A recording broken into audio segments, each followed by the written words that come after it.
Cheers! लो राज आ गया।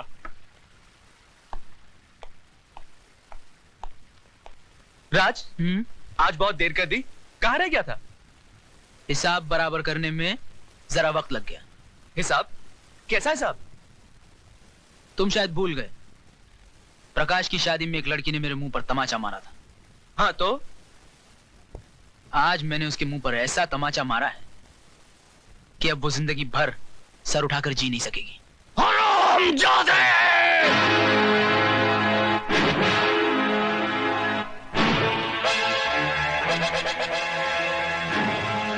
मेरी बेटी तो सर उठा के नहीं जी सकेगी, लेकिन मैं तो तेरे सर को ही नहीं रहने दूंगा।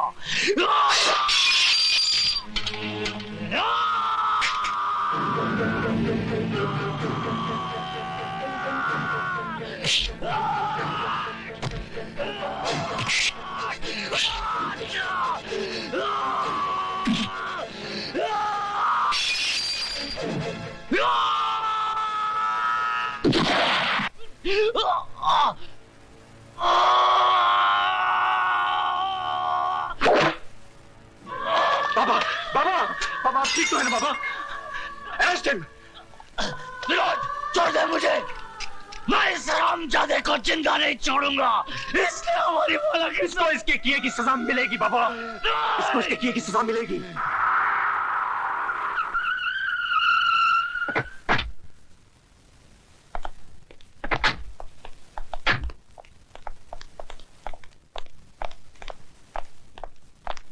आइए।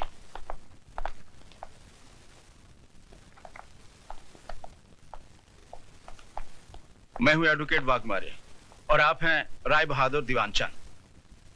बैठिए। और ये है इनके बेटे राज का बेल ऑर्डर।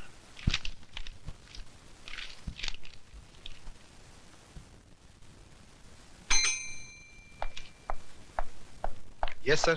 324 वाले को ले आओ। Okay sir. ए, चलो, साहब ने तुमको बुलाया। आइए राज साहब, आइए बैठिए।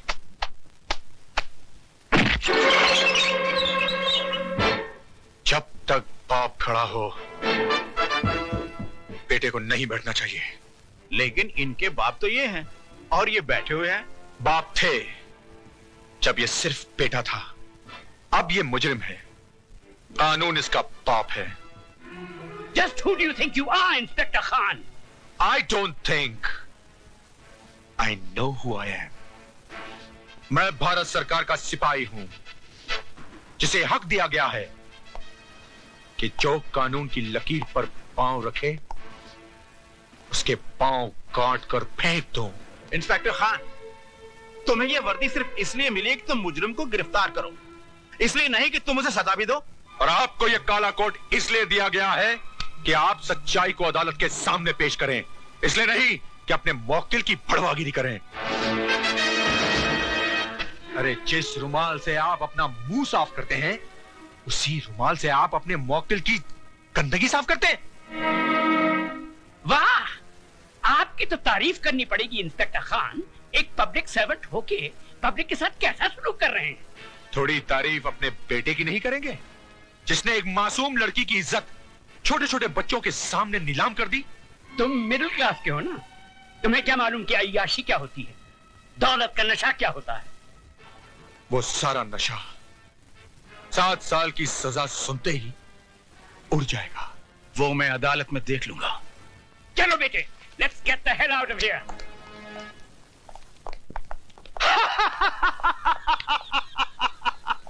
राय बहादुर उस चीज का इस्तेमाल कभी नहीं करता है जिस पे एक भी दाग लग गया हो तो उठा के फेंक दो अपने बेटे को। इस पे भी तो दाग लग गया है, फेंक दो। फेंक दो राय बहादुर, उठा के फेंक दो अपने बेटे को। उठाकर फेंक दो राय बहादुर, फेंक दो अपने बेटे को।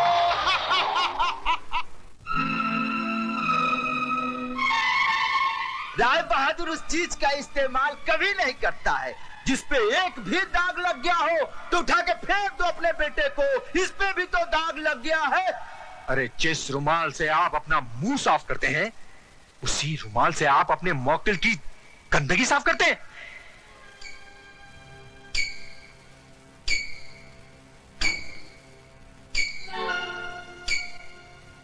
बड़ी मलिक, चाय। शर्म आती है हमें तुम्हें अपना बेटा कहते हुए। तुम्हारी इस जलील हरकत की वजह से एक 2 कौड़ी के पुलिस ऑफिसर ने हमसे जिस तरह बातें की हम ही जानते हैं। तुम्हें इस खानदान की इज्जत का ख्याल है कि नहीं? I'm sorry, Dad. सॉरी? तुम्हारे सॉरी कहने से इस हवेली पे लगे हुए दाग मिट जाएंगे क्या? अरे जवानी इतनी भड़क रही थी तो खरीद लेते उस चीज को। यूं ही मुंह मारने की क्या जरूरत थी? गुस्सा थूक दीजिए बाबूजी, बच्चा है, गलती हो गई। इस गलती की सजा जानती हो तुम? 7 साल इसे जेल में चक्की पीसनी पड़ेगी। इसकी आंखों की चमक और इसकी गालों की लाली बुढ़ापे के अंधेरे में बदल जाएगी। ऐसा कुछ भी नहीं होगा बाबूजी, अगर आप थोड़े ठंडे दिमाग से काम लेंगे तो। मतलब? हैसियत ही क्या है उस लड़की की? कौन है वो? गरीब, बेबस, बेसहारा। ऐसे लोग गला फाड़ फाड़ कर अगर सच भी बोलें तो दुनिया उसे झूठ ही मानती है। पुलिस वाले सबसे ज्यादा बात उसकी मानते हैं जिसके पास दौलत है। मगर ये काम आसान नहीं है बहू। FIR दर्ज हो चुकी है और दर्ज करने वाला पुलिस ऑफिसर कोई आम आदमी नहीं है। वो एक जिद्दी इंसान है जिसे ईमानदारी की बीमारी है। वो मर जाएगा मगर टूटेगा नहीं। तो फिर चोट वहां कीजिए बाबूजी जहां दीवार कमजोर हो। ज्ञानी करतार सिंह एक मामूली गैराज का मालिक है। उसकी जिंदगी गुजरी है टूटी फूटी कारों के बीच में। चमकती कार में सवार होकर जाइए और उसके कालिख लगे हाथों पर चंद चांदी के सिक्के रख दीजिए। 2 मिनट में उसकी आंखें चुंधिया जाएंगी। चलो तो फिर ये भी आजमा के देख लेते। यानी कि इंसान गलतियों का पुतला है। गलती ना करे तो वो भगवान बन जाए। एक गलती मेरे बेटे से हुई है और वो भी जवानी के जोश में। जवानी के जोश में हुई हो या दौलत के नशे में, गलती तो गलती होती है और हर गलती की एक सजा है जो इस मुल्क का कानून अदालत में सुनाता है। 2 खानदानों की बातें अदालत तक जाएं, हमारी और आपकी पगड़ी बाजार में उछाली जाए।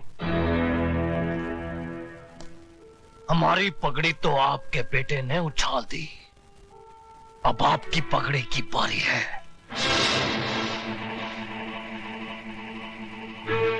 बरसों से मैं आपको जानता हूं। इस दुनिया में आपका कोई भी नहीं, इसीलिए आप औरों को अपना लेते हैं।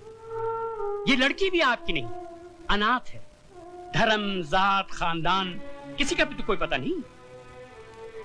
मैं चाहता हूं कि अदालत और कानून के दांवपेच में न उलझकर हम कोई सीधा सा रास्ता अपना लें। तो जो रास्ता सोच के आए हो राय बहादुर, वो भी बोल दो।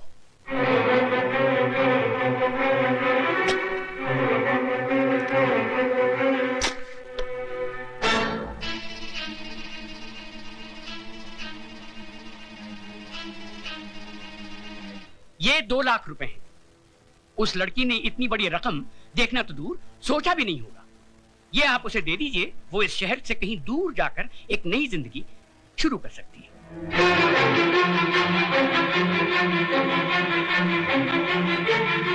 राय बहादुर, सुझाव तुम्हारा बहुत अच्छा है। जरा 1 मिनट यहीं ठहरना, जाना नहीं। 1 मिनट है।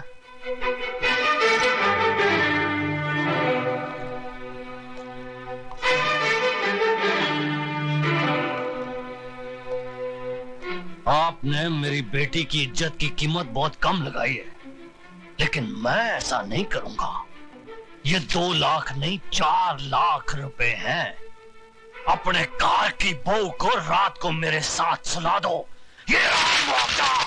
करतार सिंह, यकीन मानिए मैं मुकद्दमा भी वापस ले लूंगा। बाकी की जिंदगी आपकी बहू इस शहर से कहीं दूर जाके बिता सकती है, बड़ी खुश हो जाएगी। तुम उस मामूली लड़की का मुकाबला मेरी बहू से कर। और चुप है, वरना इस कार से तू नहीं तेरी लाश जाएगी।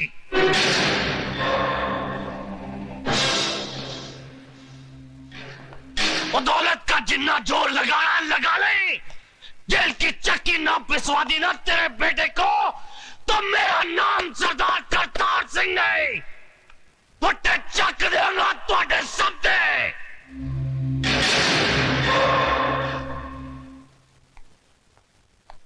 राय साहब, हिंदुस्तान की अदालतों में मुझे ज्ञान प्रकाश नहीं, माइक टाइसन के नाम से बुलाया जाता है। जिस तरह वो बॉक्सिंग रिंग में उतर के घूंसों की बौछार कर देता है, उसी तरह मैं अदालत में गंदे और अश्लील सवालों की बारिश कर देता हूं। आपके बेटे ने तो उसके कपड़े उतारने के लिए अपने हाथों का इस्तेमाल किया होगा, लेकिन मैं उसे अपने सवालों से नंगा करूंगा। रेप क्या है उसका मतलब मैं समझाऊंगा उसे। अदालत में जब बलात्कार का मुकदमा चलता है तो ऐसा लगता है कि यह अदालत नहीं, जिस्म बेचने का बाजार है, जहां औरत के जिस्म के हर उस हिस्से की बात होती है जिसे भगवान ने शर्म की मिट्टी से संवारा है। माला, तुम सुन रही हो ना? आप बोलते जाइए। जानती हो कैसे कैसे सवाल पूछे जाएंगे?